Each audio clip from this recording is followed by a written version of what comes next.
Strangers are floating over my bedroom every weekend. In a chairlift the HOA built over my roof without asking me. Not a ski resort. My private cabin. My family's land for 60 years. She pushed through a board vote, filed a permit, hired her brother-in-law's construction company, strung steel cable directly over my roof line. No individual notice, no compensation. Then she mailed me a bill, $1,900, charging me for the cable bolted above my own bedroom. Every weekend, 60 strangers rode past my windows in open chairs. Some had binoculars, pointing down at my yard like it was part of the tour. My grandfather built this cabin in 1962, with a handsaw and no running water. I re-chinked these logs myself every summer. She picked the wrong cabin, and she was about to find out exactly why. What would you do if an HOA claimed the sky above your home? Drop a pin. Where are you watching from? My name is Weston Dre. I'm 58 years old, retired civil engineer, third-generation mountain man, and before I tell you what I did, you need to understand what this place means to me. My grandfather, Harlan Dre Sr., bought 12 acres on a ridge in the Blue Ridge Mountains of western North Carolina in 1962. He paid cash, $420, money he'd saved working double shifts at a textile mill in Asheville. He built a one-room shelter that first summer, with a handsaw, a hammer, and a borrowed mule to haul timber up the ridge. No electricity, no running water, just a man who wanted a piece of ground that was permanently, irrevocably his. My father expanded it, added 2 rooms, a covered porch, a root cellar.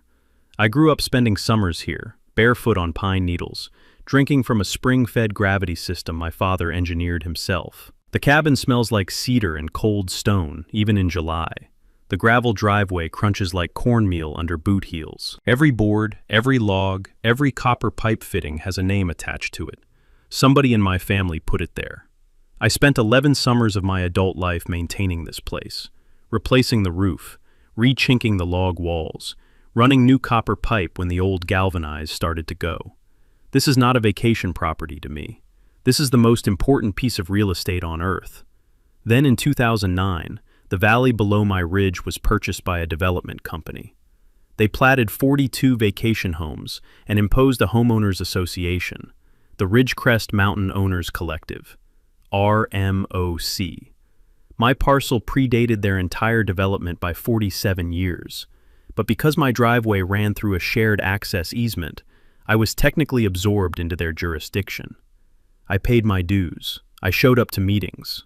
I mostly kept quiet. That changed when Marjorie Foss got elected board president in 2019. Marjorie was a retired corporate attorney from Charlotte, early 60s. Second home, full-time attitude. She showed up to every meeting in a fleece vest, sat at the head of the table, and ran RMOC with the focused energy of someone who had been waiting their entire adult life for exactly this much power. She had a gavel. She used it, frequently. In spring of 2022, Foss pushed through a measure designating the ridge above the development a scenic corridor, and buried inside that measure was an easement for a planned community chairlift to give residents panoramic mountain views. The vote passed 11-3. I voted no. My property sat directly under the proposed route. I was not individually notified.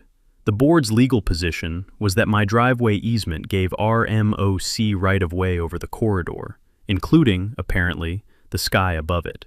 By August, they drove anchor posts. One landed 40 feet from my cabin wall. Steel cable was tensioned over my roofline at 22 feet. By October, the chairlift was operational. Friday through Sunday, 9 to 5. Open chairs, 4 passengers each. The motor hummed at the upper terminal. The cable whirred, and strangers drifted over my property all weekend long. My neighbor Clyde Ott, a retired surveyor who'd watched the whole construction from his porch with narrowed eyes, pulled me aside the day it opened. He ground his jaw for a moment and said, "Weston, I don't think they can legally do that." I knew he was right. I just didn't know yet how right. The first weekend the chairlift ran, my wife Dot stood at the kitchen window and watched a family of tourists float past at eye level, slowly, leisurely.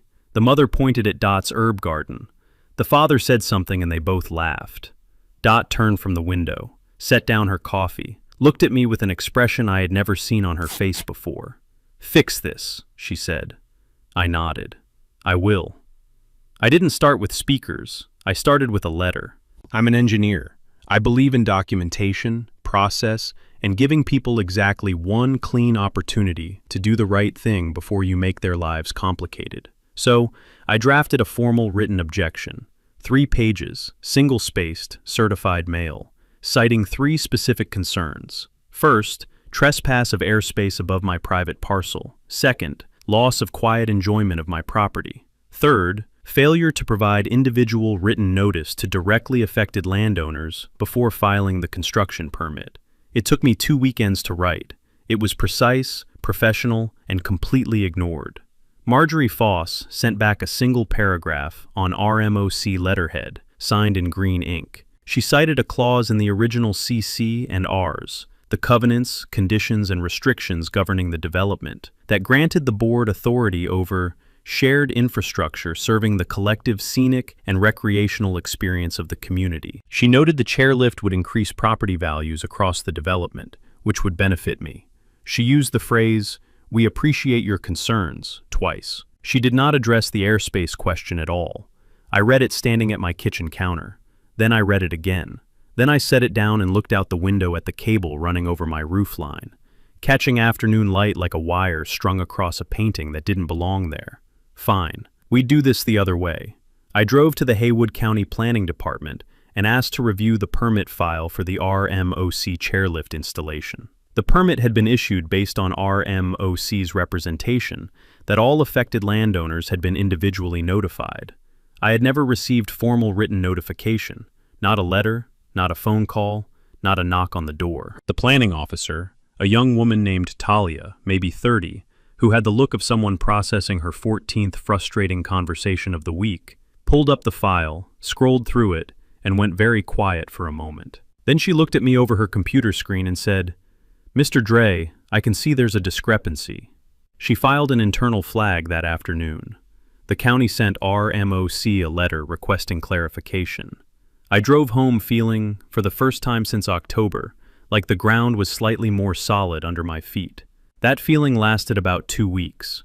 Then, RMOC filed a noise complaint against me. My generator, the same propane generator I'd run for 11 years to power the cabin off-grid, the one that sat behind a sound-baffled shed I'd built specifically to minimize its footprint, was suddenly in violation of amended RMOC quiet hour standards. No prior warning. No grace period. The amended standard had been passed at a board meeting held with 24 hours notice, the bare legal minimum under the bylaws. 3 people attended that meeting. One of them was Foss. She was also the one who called the vote.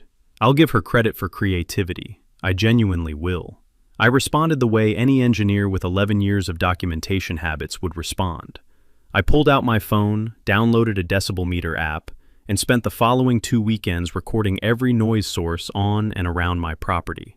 My generator, the chairlift motor at the upper terminal, the cable whir, the passengers talking as they passed overhead. I compiled the readings into a table, attached them to a formal written response, and submitted everything to the county alongside my objection to the noise complaint. The county put both items under review. 2 weeks later, the complaint against me was quietly dropped. The chairlift noise issue went into a filing cabinet, where I strongly suspected it would be useful later. Takeaway 1. Document everything from day 1. Dates, times, decibel readings, certified mail receipts. Because in any HOA dispute, the person with the better paper trail almost always wins. Then came the bill. October, end of the chairlift's first season. My quarterly RMOC statement arrived with a new line item printed in the same bland font as the trash collection fee. Scenic chairlift infrastructure. Special assessment. $1,847. I was being charged for the construction of a system built over my home without my consent, using an easement that, in my increasingly firm legal opinion, didn't cover airspace at all. I set the statement on the kitchen table. Dot read it. Picked it up. Set it back down, picked up her coffee. Then she said, very quietly, "Weston, get a lawyer." I already had someone in mind. Harlan Pruitt has been practicing general law out of a 2-room office in Waynesville, North Carolina for 38 years. He handles wills, property disputes, small business contracts, the kind of work that holds mountain communities together without anyone noticing. He wears the same khaki jacket to every meeting. He chews peppermint gum constantly. He speaks slowly and says things like, "Let's look at the documents." He is, in my experience, the most dangerous kind of attorney, the one who is never in a hurry. Harlan pulled the original 1962 deed and plat for my grandfather's parcel. Then he pulled the 2003 easement agreement my father had signed, granting shared driveway access across the lower corner of our property. He read both documents twice, chewed his gum, then he looked up. "This easement is a surface easement," he said. "Ground level only. There is no language here conveying any rights to airspace, subsurface, or anything above grade. Here's the legal concept that changes everything, and it's older than the United States itself. Under common law, there's a Latin principle. Cuius est solum, eius est usque ad colum et ad inferos. Whoever owns the soil owns everything upward to the sky and downward to the depths. My grandfather's deed conveyed the full property column, surface, subsurface, and airspace. The 2003 easement my father signed carved out a thin horizontal slice at ground level for a shared driveway. That was all it conveyed, nothing above it. The chairlift cable, running 22 feet above my roofline, was passing through my privately owned airspace without any legal authority to be there. Takeaway 2. A surface easement does not automatically grant airspace rights. If a structure crosses your private airspace without a specific airspace easement, the property owner has a legitimate trespass claim. Then Harlan read the CC and R clause Foss had cited in her green ink letter. The scenic corridor language. He read it 3 times, slowly, the way he reads everything. Then he set it down and said, "Marjorie wrote this clause herself, didn't she?" It wasn't a question. The clause was vague to the point of being meaningless. It authorized shared infrastructure serving the collective scenic and recreational experience, but never defined what infrastructure could traverse individual private parcels. It was a rubber stamp dressed up as a legal basis. Harlan shook his head slightly, which for him was the equivalent of anyone else laughing out loud. He sent RMOC a formal demand letter, certified mail, return receipt. It laid out the airspace trespass, the improper special assessment, the defective notification process, and made 3 specific demands: immediate suspension of chairlift operations pending legal review, removal of the special assessment from my billing, and formal negotiation of a voluntary airspace easement with fair compensation if RMOC wished to continue operating the system. RMOC's response arrived 3 weeks later, 20 pages. A Charlotte firm called Baines and Whitlow, dense legal language arguing that the CC and Rs, properly interpreted, granted the board authority to install community infrastructure, and that my integration into the RMOC service area constituted implied consent to community development. The letter was designed to be exhausting. It probably cost the HOA $4,000 in legal fees to produce. The rest of the homeowners paid for it through their dues, which I suspect most of them didn't know. That fall, my neighbor Burl Casto knocked on my door on a Saturday morning. Burl was a retired firefighter, wide shoulders, flannel shirt, the kind of man who fixes things rather than talks about them. He'd heard about the attorney letters through the Valley grapevine. He stood on my porch and said, "They spent $4,000 of our money to defend a chairlift that runs 3 days a week?" I said, "That's about the size of it." He scratched the back of his neck. "That doesn't seem right." I offered him coffee. He accepted. We sat on the porch and watched a chairlift car drift overhead. A couple inside, both looking at their phones, completely unaware they were floating over a property dispute. The cable made a low, musical hum in the cold air. Burl watched the car clear the tree line and disappear toward the upper terminal. "What do you need?" he said. I thought about it for a moment. "Not yet," I said, "but soon." On Harlan's advice, I sent RMOC a formal written notice that I was withholding the $1,847 chairlift assessment, not ignoring it, not refusing it, formally disputing it in writing within the 60-day window provided under North Carolina HOA law, a window that strips the HOA of its ability to immediately pursue collection or file a lien while the dispute is active. Takeaway 3. Under North Carolina General Statute Section 47F-3-116, A homeowner who formally disputes an HOA assessment in writing, within 60 days, removes the immediate threat of lien and collection. Filing on day 59, as Harlan did, is not procrastination, it's strategy. RMOC responded with a lien threat anyway. A letter arrived saying failure to pay would result in a lien against my property within 90 days. It was legally premature. The dispute was properly filed, and they knew it. Dot called Harlan the morning the letter arrived. He listened, then said, in his unhurried way, "They can't do that yet. We filed the dispute. They know that." He paused. "They're trying to scare you." Another pause. "It won't work." He sounded almost pleased. That was unusual for Harlan, and I took it as a good sign. Meanwhile, the county planning flag that Talia had filed back in October had worked its way up the chain to the county engineer's office. A new inquiry landed on RMOC's desk. The original permit application had listed 0 directly affected private parcels in the chairlift's path. My cabin was, demonstrably, in its path. This was a potential permit irregularity, the kind that triggers either a stop work order or a full permit amendment process requiring new public notice and individual notifications. The chairlift kept running, but the ground under it was getting softer. I decided it was time to let the other homeowners know what was happening. I drafted a factual, measured email. No editorializing, no name-calling, just a clear timeline. The vote, the construction, the airspace issue, the improper assessment, the county permit discrepancy, and copies of the key documents attached as PDFs. I sent it to every RMOC member whose email address I had, 37 households. I sent it on a Sunday evening. By Monday morning, I had 19 replies, 14 supportive, 3 neutral, 2 hostile, both from people I'd never met who'd bought their lots in the last 18 months and had no idea any of this was happening. More importantly, Burl went to work. He printed the email, put it in a plastic sleeve, it was raining, and walked door to door on the west slope. He got 6 more signatures on a support letter within 2 days. The smell of wet pine followed him home. A woman named Cecilia Vance, who'd owned a lot on the east slope for 12 years and had served 2 terms on the RMOC board before resigning in frustration, called me directly. "I've been waiting for someone to do this for 2 years, she said. "What do you need?" Foss responded to the email with her own message to the community list. She described my communication as legally misleading and divisive.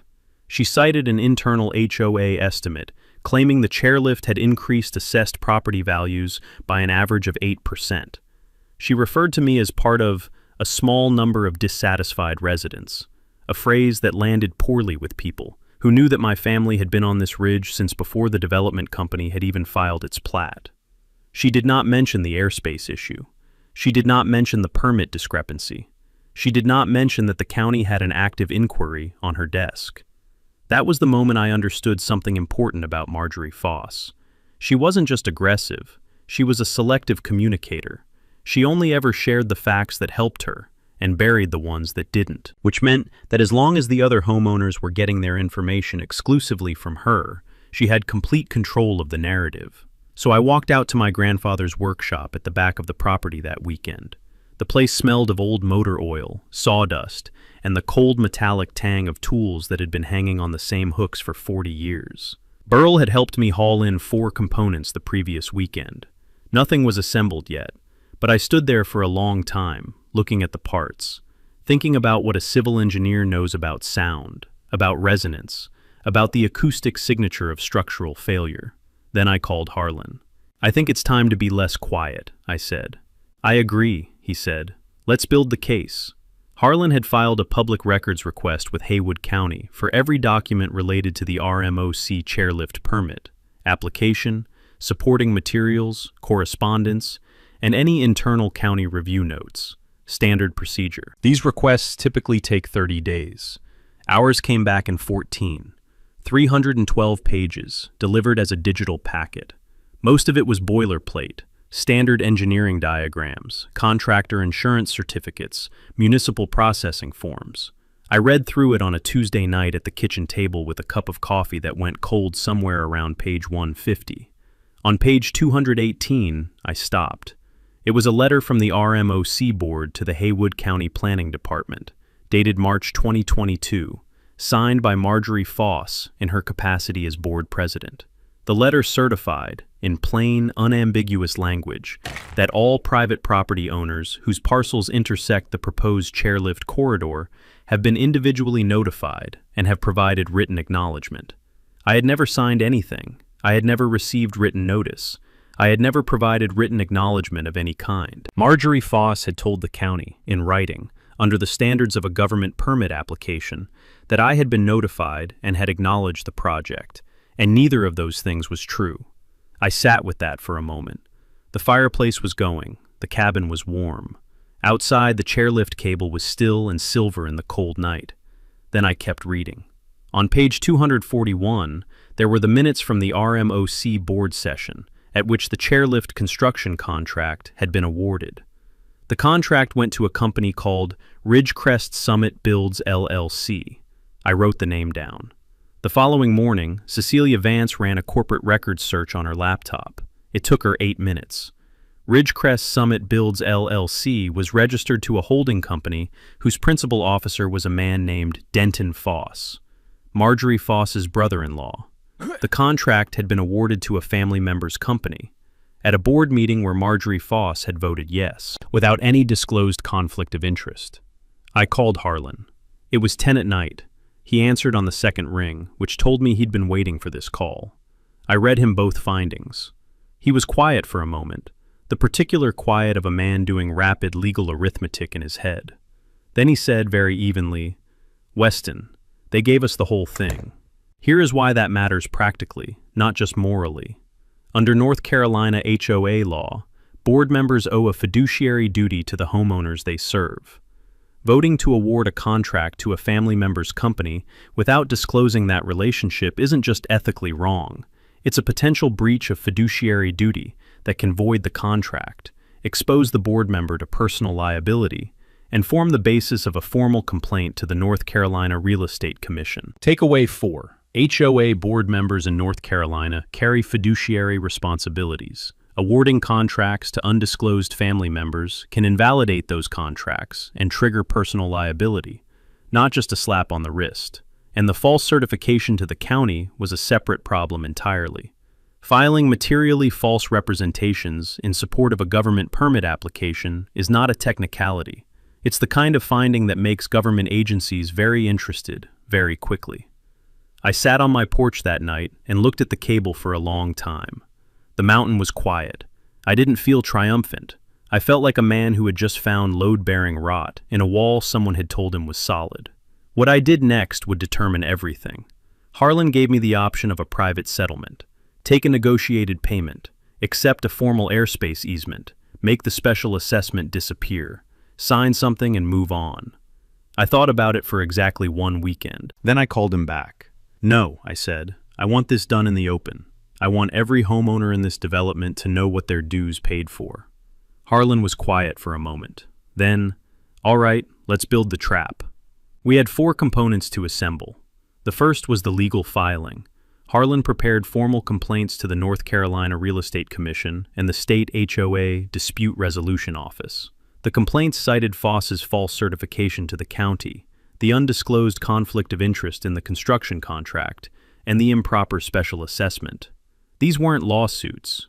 They were regulatory filings, which meant they created an official state record, one that couldn't be quietly walked back after a board election or a private settlement, one that would exist regardless of what happened next. Filing with state regulatory bodies rather than just local courts puts HOA misconduct into a record that survives membership changes and outlasts any individual dispute.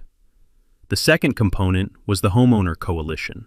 Cecilia Vance agreed to co-author a petition requesting a special membership meeting, the formal mechanism under RMOC's own bylaws for homeowners to challenge board actions. The CC and Rs required signatures from 15% of lot owners to force the meeting. We needed 7 households. We had 22 signed within a week. Burl went door to door on the west slope in the rain with a printed petition in a plastic sleeve and came back with 6 more. On a Tuesday evening, Cecilia submitted the petition to the RMOC board by certified mail. We had our meeting. The third component was the media. Cecilia had spent 12 years as a reporter for a regional paper before retiring to the mountains. She reached out to a journalist named Darius Patel at the Asheville Citizen-Times, who covered local government and land use with the particular patience of someone who understood that the most important stories usually lived in permit files and meeting minutes. She gave him the public records documents. She gave him the conflict of interest finding. She told him to mark his calendar for the special membership meeting. Patel said he'd be there. The fourth component was mine alone. I'm a civil engineer. I spent 30 years designing load-bearing structures, mechanical systems, acoustic environments. I had spent the past month studying the chairlift, its motor hum frequency at the upper terminal, the resonance profile of steel cable under load tension, the specific creak signature of the anchor bracket hardware. I knew exactly what this system sounded like under normal operation. More importantly, I knew what it would sound like if something were wrong. In my grandfather's workshop, smelling of sawdust, motor oil, and decades of honest work, I assembled a system of 4 weatherproof outdoor speakers, mounted discreetly under the cabin eaves, wired to a small amplifier, and a laptop running audio sequencing software. The audio files I'd built were carefully layered from public domain engineering recordings. A low structural groan building in pitch, a sharp metallic pop like a bolt releasing under sheer stress, a sustained rising creak, then the specific harmonic signature of cable tension failing. The whole sequence ran 93 seconds. The critical technical details. The speakers were aimed directly upward, toward the cable, toward the passing chairs, not outward, toward neighbors. The volume was calibrated to match the chairlift's own operational noise level at 22 feet. The trigger was wireless from my phone, and every component was installed on my private property, aimed at a structure passing through my private airspace. I had consulted with Harlan on the legal parameters. We were in carefully calculated gray zone territory. My speakers were on my land. They produced no more noise than the chairlift's own motor, and they were responding to a structure that had no legal right to be above my home in the first place. Burl would be positioned at the upper terminal on the day of the meeting with his wildlife camera. The good one. The one he used for bear monitoring, with the long-range microphone. Whatever happened, there would be footage. I stood in the workshop doorway on the last night of preparation and looked up at the cable in the moonlight. My dog Luther sat beside me, ears up, reading the night air for things I couldn't perceive. "Almost," I said. Luther wagged once and went inside. Foss found out about the petition within 48 hours. I don't know exactly how. The development has the gossip circulation of a small town, which is to say immediate and total. Her response was fast and, I'll admit, tactically intelligent. She called an emergency board session, 24 hours notice, the minimum allowed, and pushed through a motion to review and potentially amend the bylaw provisions governing special membership meetings. Specifically, she wanted to raise the signature threshold required to force a meeting from 15% to 25%, retroactively.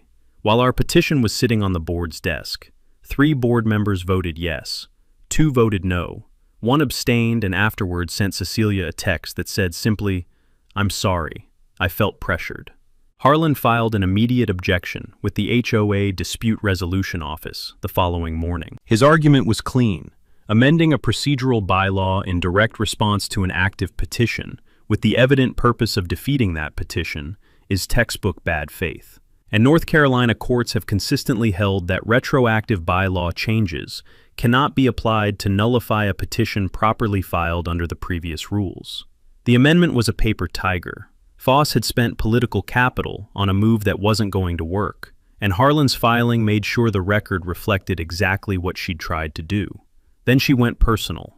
Over the following week, Foss contacted at least 3 households who hadn't signed the petition, by phone, personally, not through official RMOC channels. She told them that I was attempting to expose the community to legal liability by challenging the chairlift. She implied I was trying to have the structure removed entirely, which would cost the HOA significant money and decrease property values. She framed my legal filings not as a homeowner exercising legitimate rights, but as a malicious attack on the community. It was a smart message, technically. It contained just enough truth to be plausible, and just enough distortion to be dangerous. But Foss had made a miscalculation.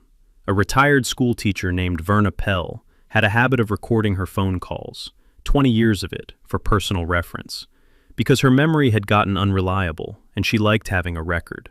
She recorded Foss's call. She listened to it again afterward, and somewhere in the middle of a paragraph about legal liability and property values, Foss had said, in the comfortable, candid tone of a private conversation, "Between us, the notification paperwork was a little thin.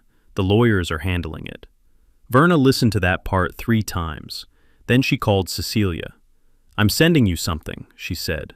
That recording went into the file alongside the permit documents. Then Foss tried a different approach with me directly. A personal letter arrived at the cabin, hand-delivered, not on RMOC letterhead, no attorney copied. She offered to remove the special assessment, adjust the chairlift schedule to exclude Sunday mornings before 11, and provide me with a community liaison stipend of $3,000 per year. In exchange, I would drop all legal challenges and sign a non-disclosure agreement. I read it standing at my kitchen counter, handed it to Dot without saying anything. She read it, set it down, and said, "She's scared." I said, "I know." I texted Harlan. She just offered me an NDA. His reply took 40 seconds. "Don't sign a single word. That offer just told us everything we need to know about what she thinks her exposure is." I put the letter in the file folder with everything else and went out to the workshop. Meanwhile, Darius Patel called me on a Wednesday evening. He'd reviewed all the documents. He'd contacted Haywood County for comment. They'd confirmed the permit discrepancy was under active review. He asked me one question. "Is there going to be anything worth documenting at this special meeting?" I looked out the kitchen window at the cable over my roofline, silver in the early dark of a November evening. The chairlift was still. The anchor post sat 40 feet from my wall, solid in the cold ground. "Yeah," I said, "there is." He said he'd bring a photographer.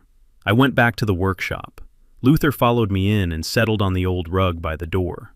I ran one final calibration on the speaker system: volume, trigger response, directional aim. Everything checked. I covered the equipment with a canvas drop cloth and turned off the light. The workshop smelled of motor oil and sawdust, and the particular cold of a mountain night coming through the gaps in the siding. It was almost time. The special membership meeting was set for a Sunday afternoon, 2 o'clock. The RMOC Community Center, a barn-style building at the valley floor with exposed timber beams and folding chairs that scraped the concrete floor when you moved them. Cecilia had drafted the agenda, a homeowner presentation on the chairlift's legal history, followed by a membership vote on whether to formally censure the current board and suspend chairlift operations pending independent legal review. 41 of the 42 property owners had confirmed attendance. The 42nd was Marjorie Foss, who responded via her attorney. 2 days before the meeting, Baines and Whitlow filed an emergency motion in Haywood County Superior Court seeking a temporary restraining order to block the meeting. Their argument was that the petition process had been procedurally defective, specifically that signatures had been collected informally rather than on the official RMOC petition form. It was filed at 4:30 on a Friday afternoon, a move clearly designed to cause maximum chaos with minimum time to respond. Harlan drove to the courthouse, filed a response in under 90 minutes, and got on the docket for a Saturday morning emergency hearing. He brought 3 items: the original CC and RS showing no requirement for an official form, proof every signature had been collected with proper notice of purpose, and the North Carolina appellate case establishing that retroactive bylaw amendments couldn't invalidate a valid petition. The hearing lasted 11 minutes. Judge Elmore, matter of fact, reading glasses low on her nose, denied the TRO without extended comment. She looked at the Baines and Whitlow associate over her glasses and said, "Counsel, this meeting will proceed as scheduled." The associate said nothing. Harlan drove home and ate lunch. That Saturday afternoon, I ran a final test on the speaker system. Low volume, just enough to confirm the trigger chain was live. I stood on the porch, opened my phone, tapped the sequence. The groan began, low and directional, rising from under the eaves toward the cable above. Then the metallic pop, then the creak. Luther came sprinting around the corner of the cabin, ears up, scanning the cable with intense professional concern. He stood there for 3 full seconds, reading the structure above him, then relaxed when he found nothing actually wrong. Tail moving, looking at me. "Good boy," I said. Tomorrow. He went back to whatever he'd been doing. Dogs are remarkably good at compartmentalizing. Burl had his wildlife camera positioned at the upper chairlift terminal by 7 the next morning. Tripod, long-range microphone, full battery, clear line of sight south-southwest down the cable to my cabin, 800 meters below. He had a thermos of black coffee and a folding chair. He'd tested the microphone range the previous afternoon by having his wife call his name from 50 feet away. The camera had picked her up clearly. Burl was nothing if not thorough. Darius Patel arrived at the community center by 9. He had his notebook, his audio recorder, and a photographer named Sela who moved quietly and positioned herself without being asked. Patel had covered local government for 11 years. He had the specific, patient alertness of someone who has learned that the most important moments in a story usually happen in the 10 minutes before or after everyone is paying attention. The chairlift ran its regular Sunday morning service, 9 to 12, the last session before the 2 o'clock meeting. Foss had authorized it. Whether that was defiance, indifference, or a miscalculation of spectacular proportions, I genuinely cannot say. But the motor hummed to life at the lower terminal at 9 sharp, and the first chair lifted from the platform and began its slow arc toward my ridge. I was on my porch, phone in hand, Luther at my feet. The morning was cold and clear, the kind of Blue Ridge November morning where the air has a particular clean edge to it, and every sound carries farther than it should. I confirmed Burl's position through my binoculars. Camera up, lens trained down ridge. I looked toward the community center road and found Patel's car in the lot, 800 meters below. I set the binoculars down. Dot came out with 2 coffees. She handed me one and stood beside me. We watched the first chair ascending the cable, small in the distance, growing closer. She didn't say anything, neither did I. The coffee was hot. The cable hummed in the cold air, and somewhere in the county courthouse system, there was a document that said Marjorie Foss had certified I'd consented to all of this. I picked up my phone. The first chair cleared my roofline at 9:17. 4 passengers, 2 adults, 2 teenagers. The teenagers were taking photos of the mountain view to the north. One of the adults was pointing at something in the middle distance. Nobody was looking down.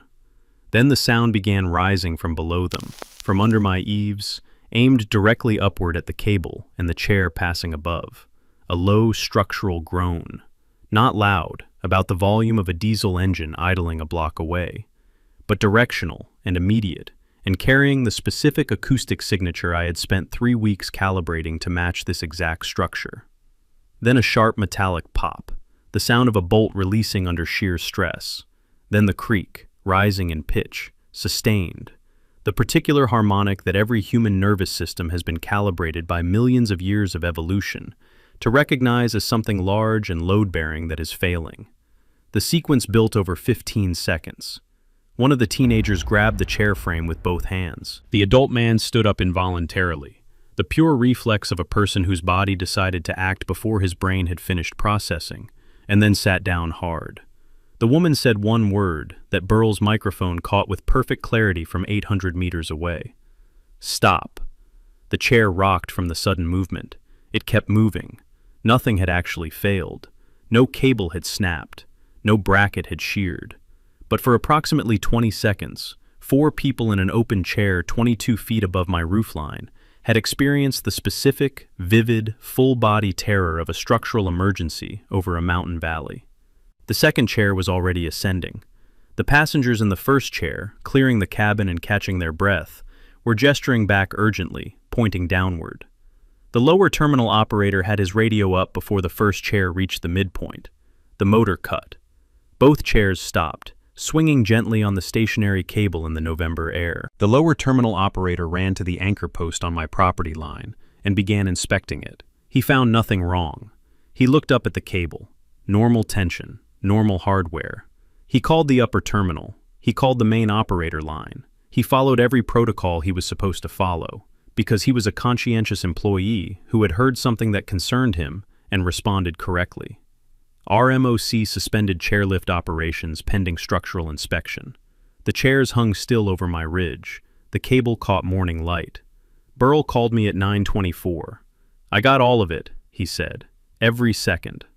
Come to the meeting, I said.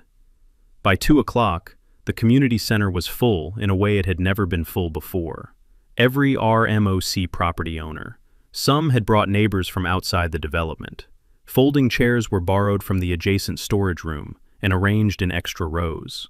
The ceiling beams absorbed the low murmur of 40 conversations happening at once. Foss sat at the headboard table with her, Baines and Whitlow attorney beside her. She had arranged the table to face the room. She looked composed. She had spent 30 years in corporate law and knew how to hold a room. Cecilia opened with the presentation, methodical, documented, the airspace trespass argument, the improper special assessment, the county permit discrepancy. Each item sourced to a specific document, projected from a laptop onto the pull-down screen at the front of the room. The room was quiet, in the way rooms go quiet when people are hearing things they sense they should have known sooner. Then Cecilia played the recording, Verna Pell's kitchen phone recording, in clear domestic audio. Marjorie Foss's voice, comfortable and candid. Between us, the notification paperwork was a little thin. The lawyers are handling it. The room stayed very quiet. The Baines and Whitlow associates stood and began objecting. Inadmissible, improper, taken out of context. A retired judge named Emmett Doyle, sitting in the third row in a canvas jacket, turned and said, calmly and with complete finality, "This is not a court. Sit down." He sat down. Then I stood up. I held one document, page 218 of the county permit file.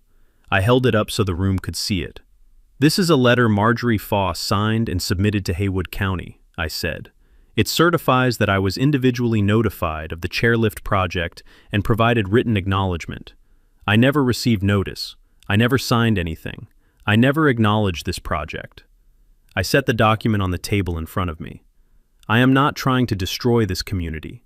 I am trying to protect the integrity of property rights, mine and yours. Because if the board can do this to my parcel, they can do it to any parcel in this development." The room voted 34-7 to suspend the chairlift and formally request the board president's resignation. Patel was writing. His photographer was shooting, and Marjorie Foss, for the first time in the 3 years I had known her, had nothing to say. Marjorie Foss submitted her resignation from the RMOC board 5 days after the meeting. The letter cited personal reasons. It was 3 sentences long and signed without the green ink. Things moved quickly after that. RMOC's new interim board, with Cecilia Vance serving as interim president, reached out to Harlan within the week. The settlement offer was straightforward and comprehensive. The chairlift special assessment would be reversed for every homeowner who had contested it. The county permit would be formally amended with correct notification documentation.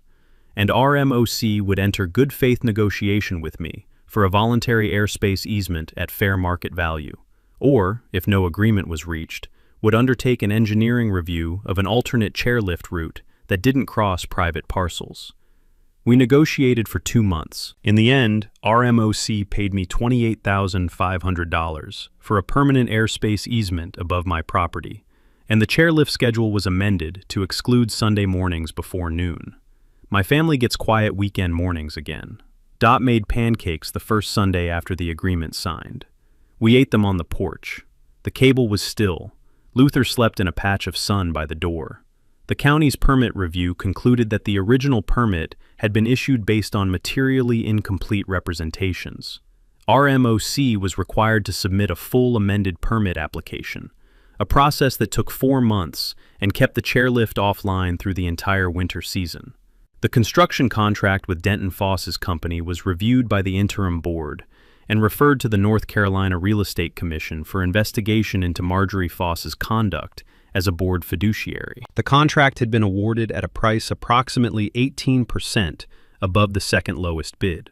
The state review found sufficient grounds for a formal disciplinary proceeding. Under North Carolina law, HOA board members carry genuine fiduciary duties to the homeowners they serve. Breaching those duties through self-dealing isn't just an ethical failure, it has consequences. The Asheville Citizen-Times ran Patel's story on a Thursday. The headline was measured. Haywood County HOA dispute raises questions about mountain property rights. The article was read by 22,000 people in the first 48 hours. It was shared in a dozen Facebook groups dedicated to HOA disputes. 2 property rights attorneys in Raleigh contacted Harlan after reading it, citing the airspace easement issue as a gap in how mountain community HOAs were writing their CC and Rs. Harlan told them he was available for consultation. He said it without any particular expression, chewing his peppermint gum. But I noticed he bought a new khaki jacket that spring. On the day after my settlement signed, I went out to the workshop and uninstalled the 4 speakers myself. Put them on the shelf next to the old tools on my grandfather's hooks, under a canvas drop cloth. The workshop smelled of sawdust and motor oil and cold mountain air coming through the siding. Luther sat in the doorway and watched. I stood there for a moment, looking at the covered speakers. "Good run," I said.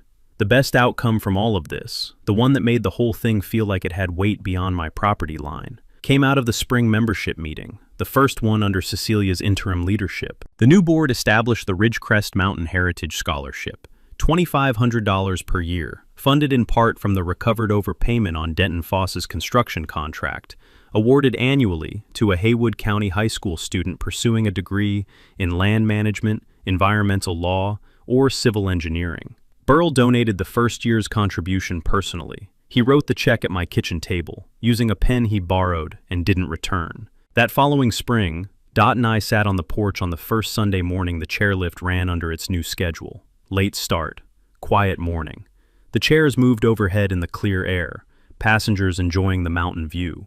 This time, there was a document on file at Haywood County, recording that I had been properly notified and fairly compensated. The cable still caught the light the same way, but it felt different, because it was different.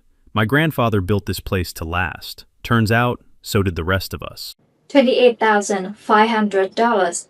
That's what they paid Weston for the airspace above his own bedroom. The airspace they took without asking. But the money isn't the point. The point is page 218. One document sitting in a public records file the entire time. A file anyone could have requested. Forced her name to something that wasn't true, and that signature is what unraveled everything. Weston didn't outlaw them. He outprepared them. He documented from day one, learned the one law that applied to his situation, and wait until he has a full picture before he moved. That's a whole playbook. Here's my question for you, and I mean this genuinely. Have you ever been in a situation where someone with a little bit of authority pushes you around, and you didn't know you had more power than they wanted you to think? Drop it in the comments. I read everyone. If this story was worth your time, share it with someone who needs to hear it. And subscribe to HOA Stories. More cases, more outcomes every week. Weston's grandfather built that cabin to last.